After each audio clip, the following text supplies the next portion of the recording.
Hey, how y'all doing? Let's get down to the heart of the matter. You good, man? Yo, you good, bro? We got a lot to talk about. Let's get down to the heart of the matter. Man, I know being a man ain't easy, Not easy, not even a little bit. but we gonna help you get through it. Yes, sir. Let's grow. Let's get down to the heart of the matter. Welcome to the Hearts of Men podcast. Learn something new, change your point of view. Let's get down to the heart of the matter. We're gonna grow together. We're gonna encourage each other. Take time to heal, express how you feel. Let's get down to the heart of the matter.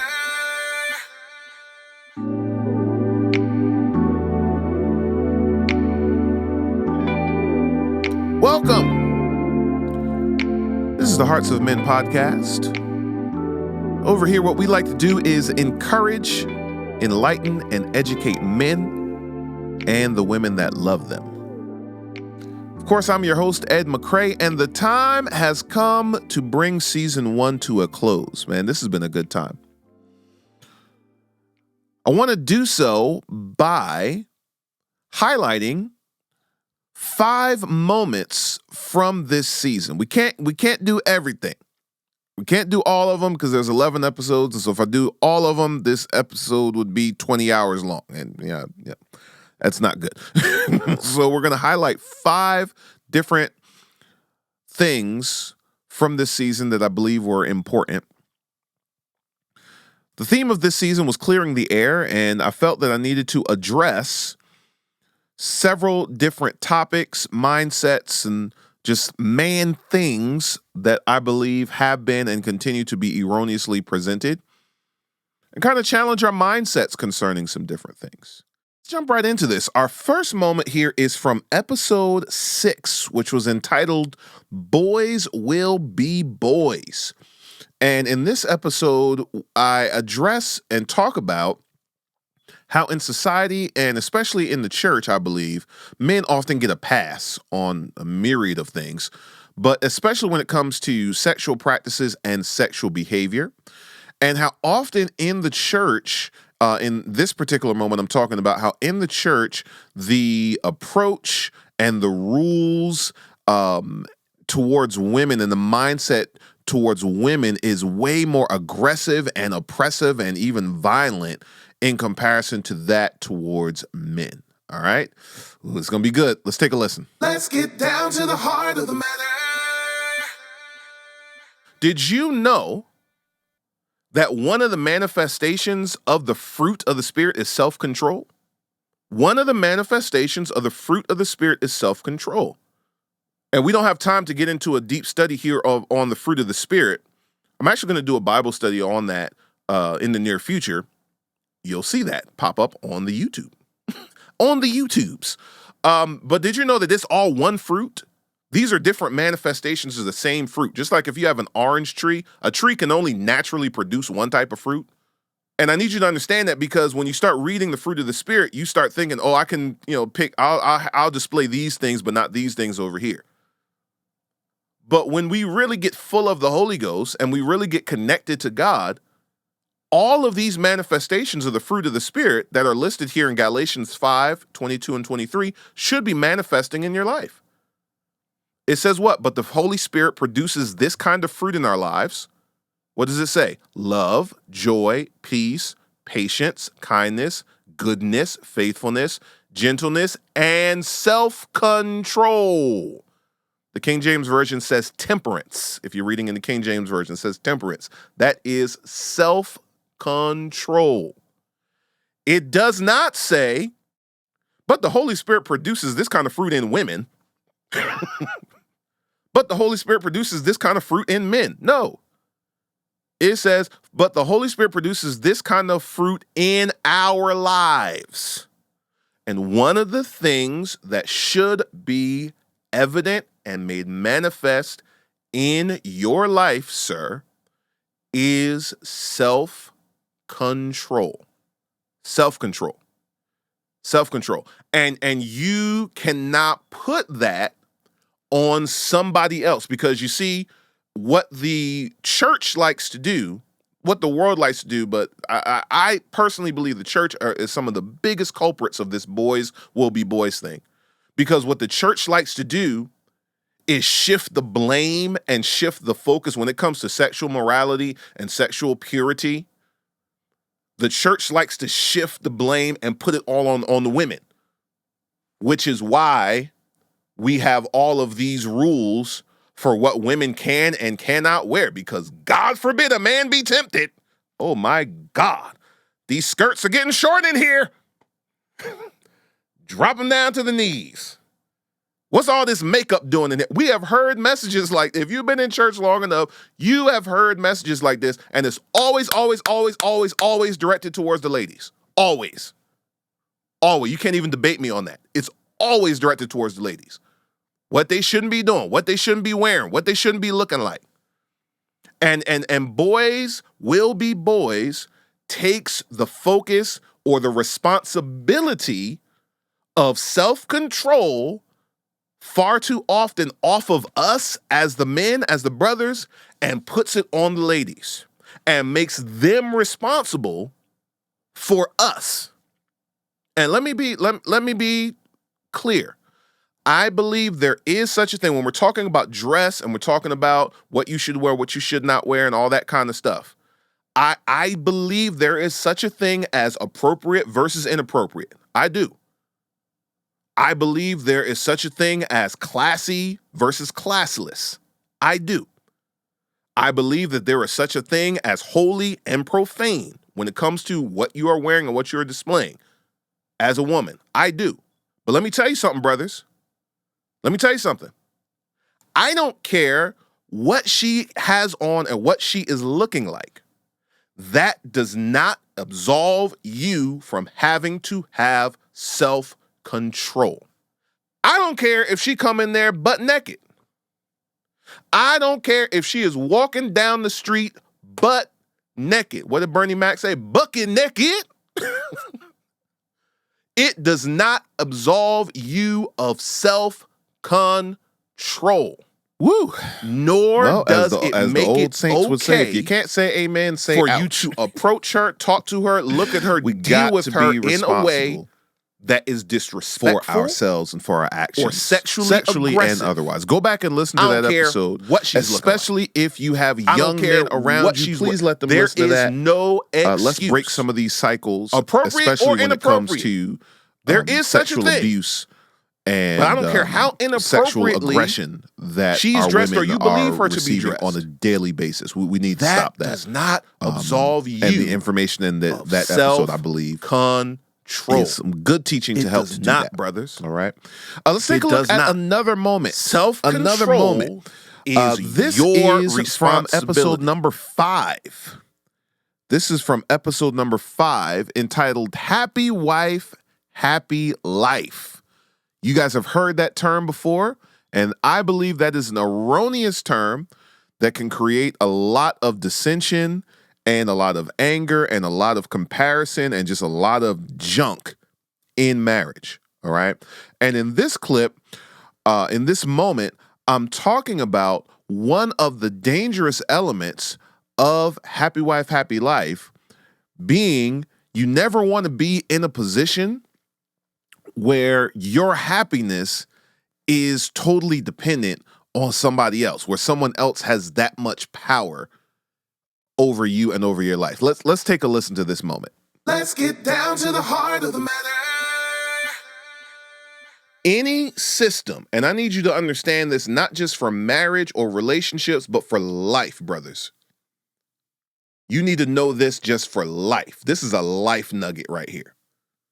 You might want to write this down.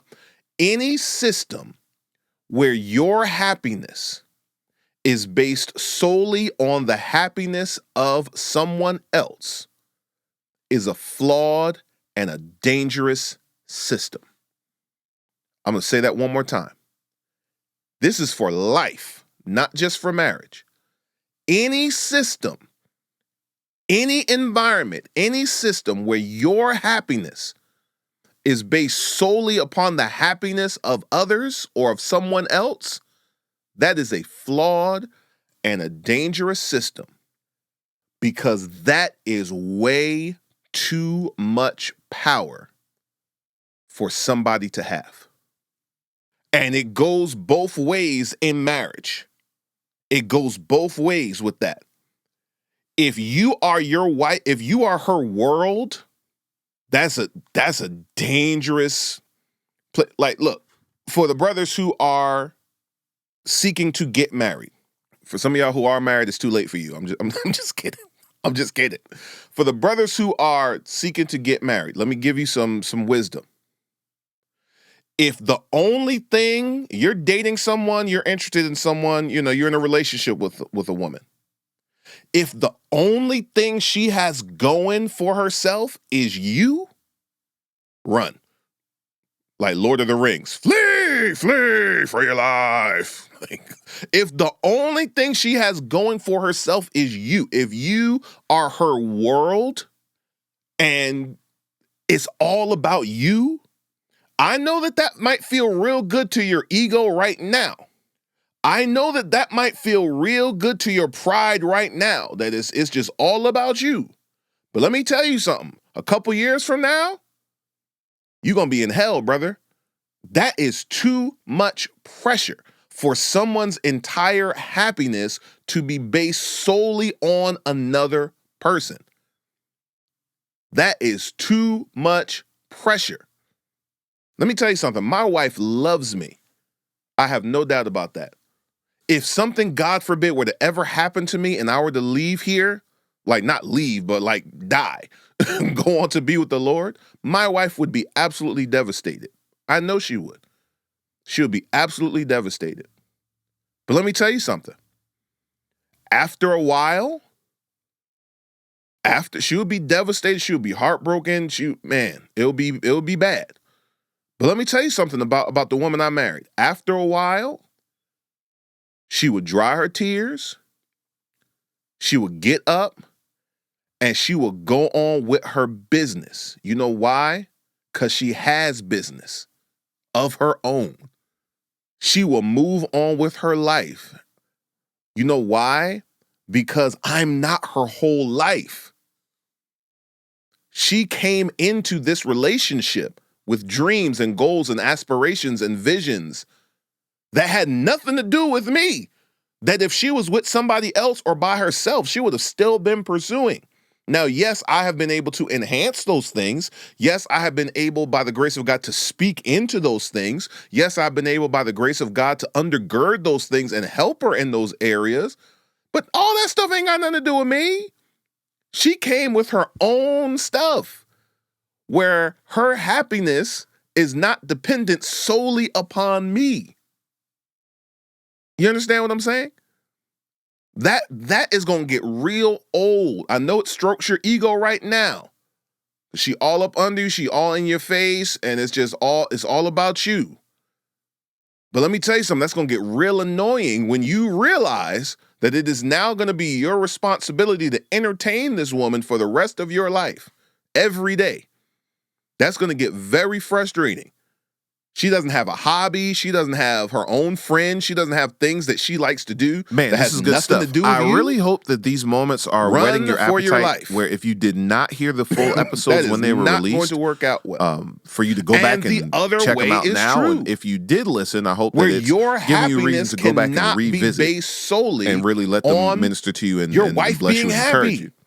And Let's move on to our next moment. To be completely your transparent with happiness you, is based solely on I did the a lot of happiness of someone solo else, episodes in you this run first the season, and that risk was not my of original falling intent. into what we call my original intent, my idolatry. original plan was for at least half Because of these now to be your conversations whole or focus discussions, is and on just making because of sure that scheduling they are and good timing and conflicts so and that things you like can that, be good.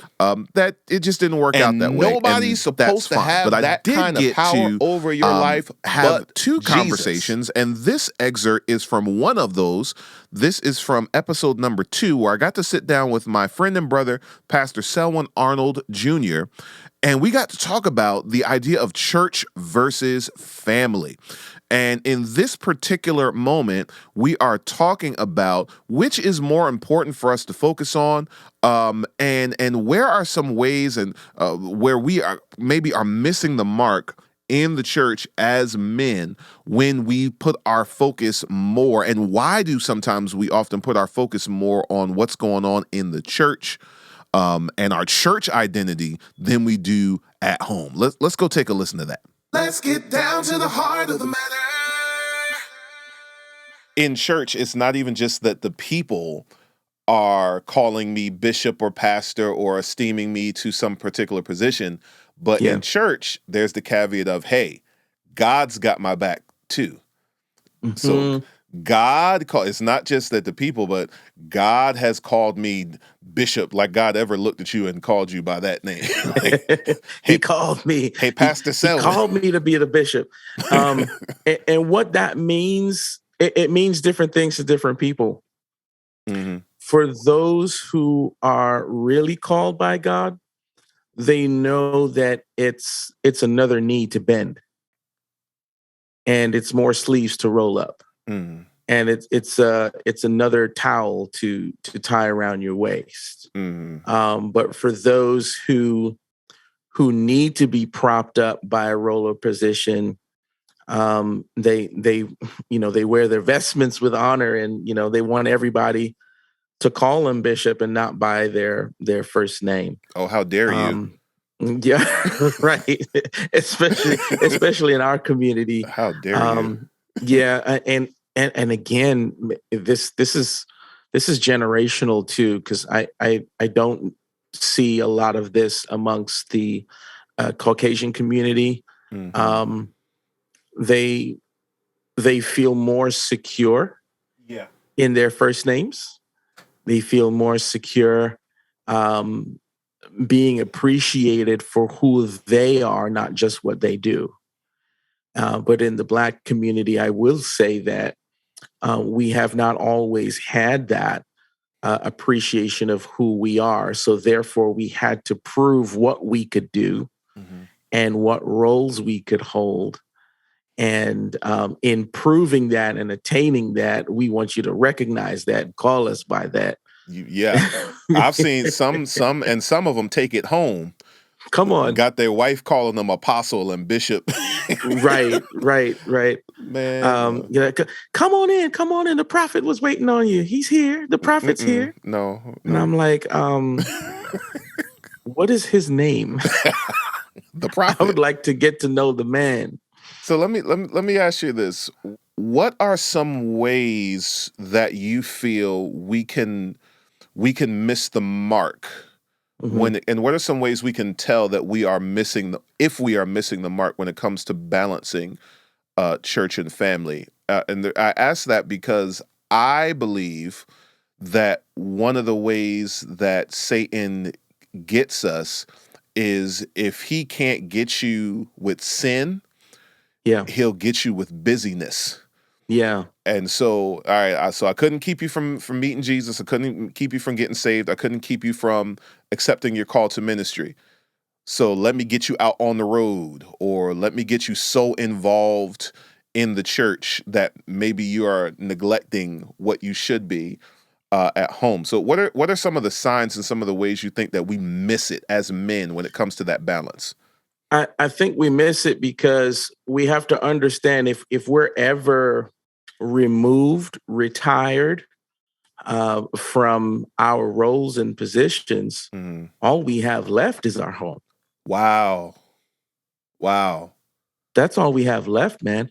And we can't forget that, because let's just take the church role out of it for just a moment. But if you had a bad day at work and you need to get to a place where you can just be you and you can, decompress and exhale and get some type of affirmation, encouragement, or love, just unconditional love, that should be your home. Yeah.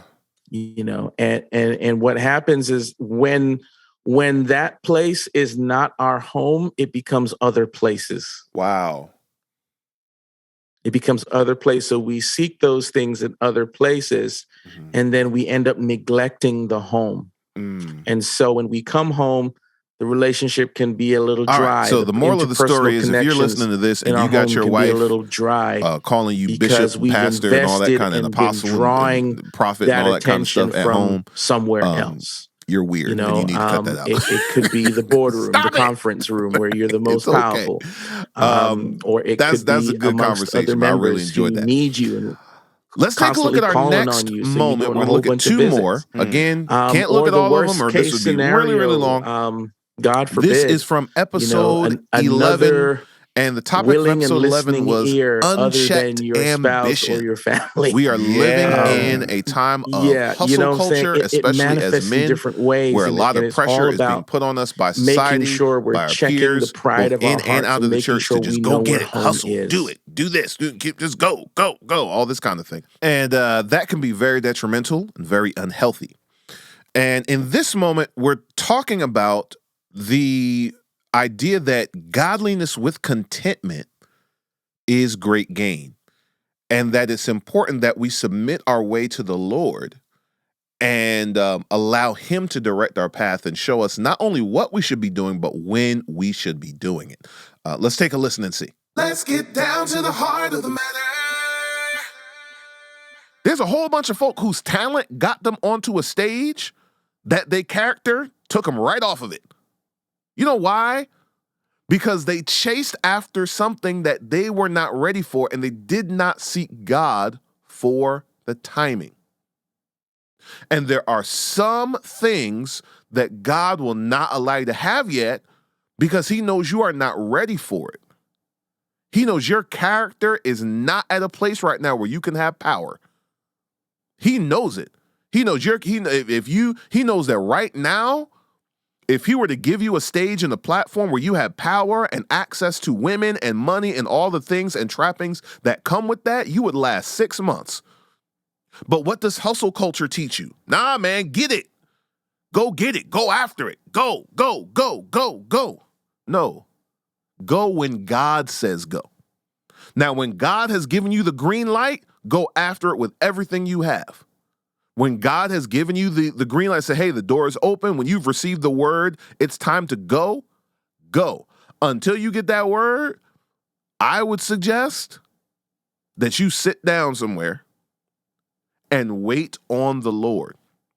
And stop supposing that gain, just because it's going to bring you gain, that is God. Because it's not. But godliness with contentment is great gain. And the problem with unchecked ambition is you will never be content.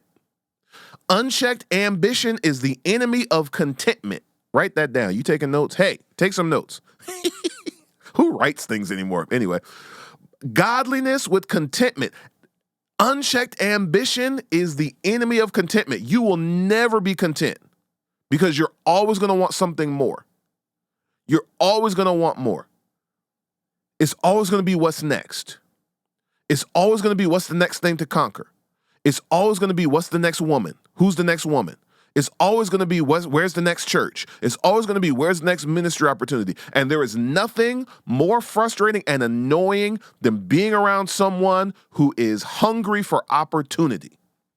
We have all been around folk like that where all they're doing all the time is politicking for the next opportunity. Never contented.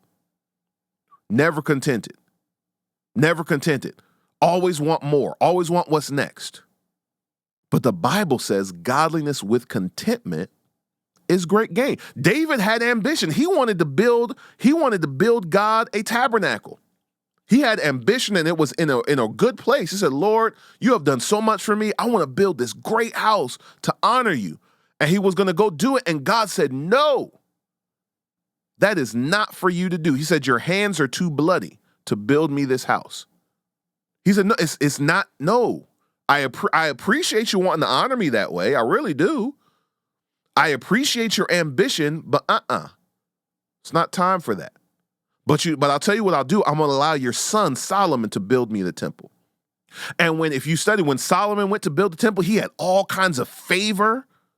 People were hewing down all kinds of lumber and trees and sending it to him, all kinds of stuff. Everything was brought to him. The door was open for him. Favor was given to him because he didn't kick the door down. He was moving in something that God had ordained. Now, what if David had went and tried to go ahead and build that temple anyway? How do you think that would have worked out? Probably not very well. Godliness with contentment is great gain. And what Satan has us doing through hustle culture is, first of all, killing ourselves. That's number one. Second of all, hustle culture leaves our families exposed. Hustle culture leaves our families exposed because we're never there. What did I say? If Satan can't get you with sin, he's going to get you with busyness. He's going to convince you that you're doing a good thing. And so, keep going. Keep doing it. Do more. He does not have a problem giving you opportunities. Did you know that? Satan don't have a problem with that. He'll give you opportunities. What does he want? He wants you out the house. He wants you distracted. He doesn't. He said, "Hey, look at this over here. Look at these opportunities over here. Don't look at what I'm doing to your son. Don't look at that. Look over here. Come on. Let's start another church. Hey, come over here. Yeah, start as many churches as you want. Yeah, build a whole organization. Oh yeah, go for it, man. Pay no attention to what I'm to the depression and the low self-esteem and the things I'm putting in your kids. Pay no attention to how I'm attacking your wife. Don't worry about that. Go over here and start another business. Hey, go over here and go on tour for the next year. You've always wanted to. Go ahead. Go on tour. Don't worry about what's going on in your house. I have Bible for this. Mark chapter 3, verse 26 says, "And if Satan rise up against himself and be divided, he cannot stand, but hath an end." Here it is, verse 27. "No man can enter into a strong man's house and spoil his goods, except he does what? He will first bind the strong man. Then what's he going to do? And then he will spoil his house." All right, man, this is amazing stuff. I hope you're enjoying this. We're going to take a look at one more moment. And this moment, I think, I saved this one for last because I feel like this really sums up the purpose of this podcast. This is from episode number 4, which is entitled "Real Men Cry Too." I don't have this moment in here, but in episode number 3, I sat down and talked with my friend and brother Ryan Rutley about being a man. And this is kind of a part B almost of that conversation because, as men, we have often heard, be a man is kind of connected to toughness, to strength, to don't cry, to don't show emotion, all that kind of thing. And it's just not true. It's just not. And so in this moment, I'm talking about that, and I'm also sharing a personal experience from my life, which is what makes it a personal experience, duh, to just highlight and talk about the dangers of not acknowledging your emotion. And let's just jump right into it because this is good. Let's get down to the heart of the matter. You have to be honest with yourself about where you are and how things are affecting you. Because if you're not, and you just try to just go on and just go on and just go on, eventually it's going to come out, and it's not going to come out in a way that you can control. And it's going to come out in a way that might bring you embarrassment, might bring you shame, and might really affect the rest of your life, depending on what you do. My former wife and I, if you did not know, I think I talked about it in the first episode, I have gone through divorce back in 2011.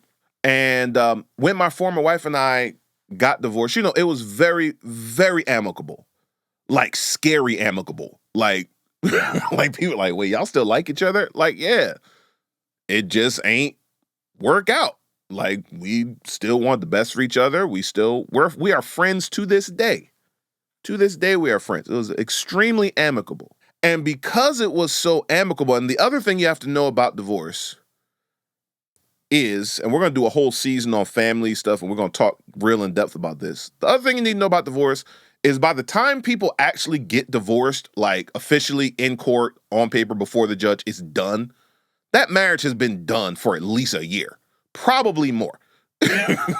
Because it's usually done months to a year or years before you even admit that it's done for you to say, hey, we're going to get divorced. And then the divorce process takes 6 months to a year, depending on, what state you're in. So by the time people are actually divorced, like, it's been a wrap for a minute, and they've just been going through the emotional reconciliations and the legalities of it. Okay. So all that to say, our divorce was extremely amicable. We knew it was over, and, we were together on, hey, we're going to move forward from this. One of what I understand now, the detrimental things of it being extremely amicable is that I did not fully appreciate how the divorce and how the ending of that kind of covenant was impacting me as I was going through it. I did not fully appreciate. I think it would have been different if it was like something crazy, if somebody had cheated, if there was some kind of, if we were angry at each other, if we were like a real falling out like that, and, people packing bags and moving furniture out. I think maybe it would have impacted me differently, but because it was so amicable, I was like, all right, well, it is what it is. I'm a very logical person in my thought processes. I'm a very mathematical 1 + 1 = 2 kind of person. So if my thoughts bring me to a certain conclusion and it's logical and it makes sense to me, then I'm like, okay, well, this is what it is. This is what it is. And so because it was so amicable, I didn't fully appreciate how it was affecting me emotionally. So I didn't really deal with my emotions because I didn't recognize yet what I was dealing with internally. Okay. So we're getting divorced. We're going through the process of divorce. We're still living together. We're still living together because we were friends. We're amicable. And as the head of the house, I made a vow to care for and cover her.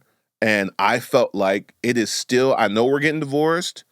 I know that it didn't work out, but I felt like it's still my responsibility to make sure she was okay. I was the only income at the time she was going through school, getting ready to start a new career. And I'm like, okay, it would not be right and it would not be godly. And I just don't feel good about being like, all right, well, God bless you. So sorry. You got to get out. No. So that's not what we were doing. So we were still living together. I'm sleeping on the couch. She's in the bedroom because that was just been weird. And we're just going through life. Again, amicable. I'm not appreciating how it's impacting me emotionally. Okay. And on top of that, we are both pursuing new relationships. We are both pursuing, because again, remember I told you, by the time people get divorced and it's done, it's been done for a minute. It's been done. That's why, sometimes people get so freaked out when it's like, man, they just got divorced yesterday. And it's like, she's in a new relationship or he's in a new relationship. Please understand, it's been done for a minute. Y'all just finding out, but it's been done. So anyway, we're getting divorced after 5 years. Then we're getting into our 6th year. We're getting divorced, or towards the end of our 5th year, we're getting divorced. It's amicable. We're still living together. We're both pursuing new relationships. Okay. And, we're doing it respectfully. We're not all in each other's face, like, I'm talking to my boo. And I'm like, yeah, well, I'm about to call this shorty over here. But, people still talk like that. I don't know. But, it was discreet. But, when somebody's talking to somebody. When the phone rings and they answer the phone and they go and close the door or they go outside the house to talk. You kind of know what time it is. Okay? To add on top of that, her pursuit of relationship is going very well. It's going well. They're clicking. Matter of fact, she's actually married now to the person that she started talking to as we were going through that process. So hers is going very well. Mine is going very poorly. I'm just getting nothing. It was somebody who I knew for a while that I developed feelings for, and when I tell you I'm getting nothing, I'm getting nothing. I mean, I'm writing songs, I'm just all kind of stuff. I'm getting back nothing. And it's like, this is embarrassing. And she wasn't being mean about it. She was trying to let me down easy, and I probably came on a little stronger than I needed to. But that's just my makeup. That's just who I was. Like, once I have feelings for you, it's like, all right, I am now in love with you, and I'm going to do all this all this romantic stuff, and I'm getting nothing back. So all this is going on. I am still not acknowledging my emotions because I'm a man. I'm an elder in the Lord's church, as they say. I'm a man. Tough, strong, dealing with all this. Holding down the house still financially. Living together. Watching your pursuit of relationship go well. Looking at mine like, yep, this ain't going the way I thought it was going to go. All these things are happening. Not acknowledging my emotions, right? It's going to be all right. I'm a man. One day, I remember it like it was yesterday. Now, I am a very mild-mannered guy. My wife will tell you, I have never raised my voice to her, ever. My former wife will tell you, I had never raised my voice to her. I've never had screaming matches and fighting, all this kind of stuff. Not my character at all, not my nature, not what I want to do. At all. I'm sitting on the couch. All this stuff is going on in my mind. I'm wrestling, I'm dealing with it. I'm a man, I'm good. All this stuff is going on. My former wife comes out the back of the house, or she's in the kitchen or something, and she asks me something. She asked me about something. I don't remember the specifics. I think she needed something, or there was something that needed to be handled or something like that. And when she asked me, you know how they say the straw that broke the camel's back? Well, I didn't realize I had a bunch of straw on me already. And so she asks me this, and I forget what I said to her because I answered her. I responded to her. And she went on about her business. I'm sitting there, I got my laptop in my lap. And I just remember just like getting up and just being like, like literally making that sound like, and slamming my laptop down on the couch and just busting out of the house. Just left out of the house and just went to the back of the house. There was a big hill behind the back of our apartment complex. And I remember just sitting down on that hill and just weeping uncontrollably. And it, like, out of nowhere, man, like, what she asked me did not in any way warrant that kind of response. It wasn't nothing crazy. It wasn't anything disrespectful. I don't remember the specifics, but it wasn't anything crazy. Nothing that warranted that response. But what did I say? When you don't acknowledge your emotions, when you just try to play it off and act like you're good, and you don't explore what you're feeling, or you explore and then ignore what you're feeling, it's going to come out in a way that you are not able to control it. And I just remember, man, just sitting on that hill, just weeping. And I'm not a crier. And I mean baby blubber weeping. And just saying, God, why is this happening to me? Just saying, God, why? Why am I going through this? And, and then after it, like, oh man, like I've literally, and, going back into the house, I was probably out there for like a half hour and then just going back in the house, and she has no idea what's going on. She's like, yo, what was that? Again, I never raised my voice in the house, ever. And so she's taken aback, like, yo, like, what just happened? And I remember having to go back in the house and us having to have a hard conversation of, this is not working. Like, this arrangement, this ain't working. This is not working. And us being able to, after having that conversation, come to a resolve and be able to amicably come to a solution where she was actually able to find residency at her college and be able to go out and do things that she needed to do. And we were able to move forward from that. But what if I had acknowledged my emotions much earlier than that? Like, it didn't have to come to that, is the point that I'm trying to make. It did, because that was very embarrassing. Yes, it ended up being very cathartic and very healing, and we're able to move forward. But it didn't have to come to that. It didn't have to come to, and what if when it did come out, what if instead of me slamming my laptop down and taking that anger or whatever, that frustration, whatever that I was feeling out on the laptop, what if, God forbid, I had taken that out on her? What if I completely lost control and did something completely left of my character? That could have impacted my life moving forward. I don't know where I could have been had it been way much worse or in a different way than it was. So what's my point in being transparent with you about this? You need, sir, to acknowledge your emotions. You need to be honest about how you're feeling, about what you can and can't handle. You need to be honest about where you are so that you can then deal with it. Because if you don't deal with it, it is going to deal with you. I'll say that again, because that's powerful. If you don't deal with it, it is going to eventually deal with you. I did some research just out of curiosity, and you can go and look these numbers up on the CDC website. Just go to the CDC and just type in, just search or Google suicide rates, United States suicide rates.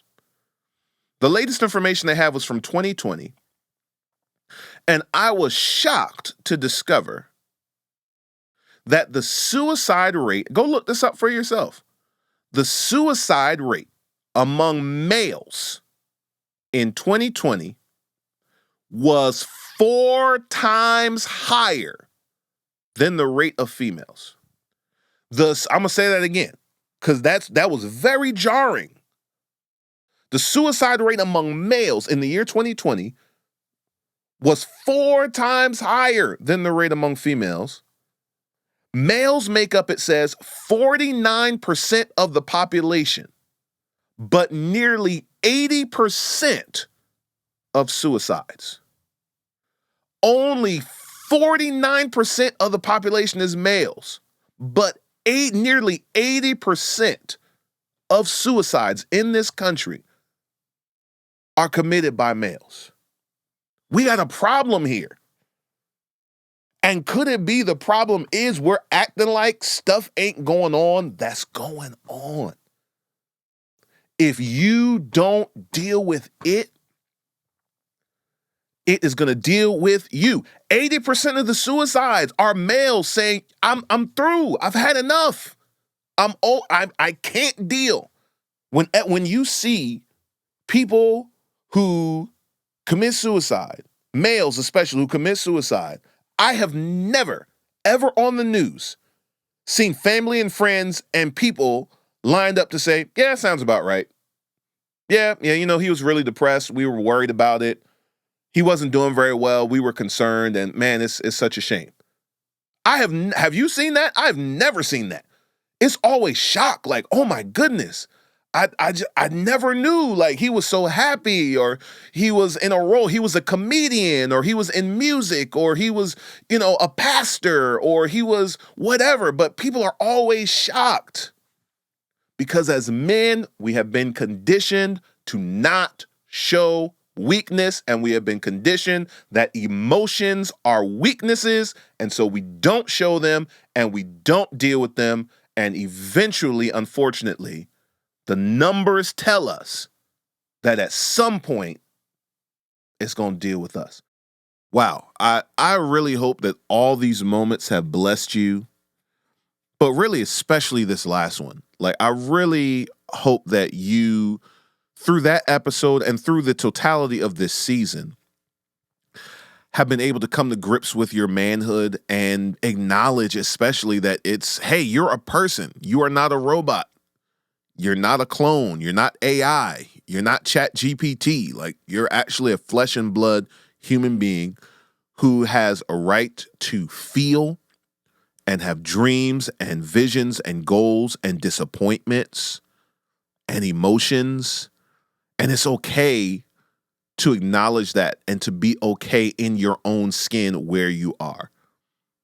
And to make sure that we take all of that and we roll all that up and submit all that stuff to the Lord and allow him to direct our path. Well, that's the end of season 1. Man, this was a good time. We are going to take a little break, and we're going to come back in the fall, September specifically, of 2023 with season 2. I have some big plans for season 2. We're going to be on video in season 2. So I'm going to look at you. You're going to look at me. I mean, technically I won't be able to see you, but you get the idea.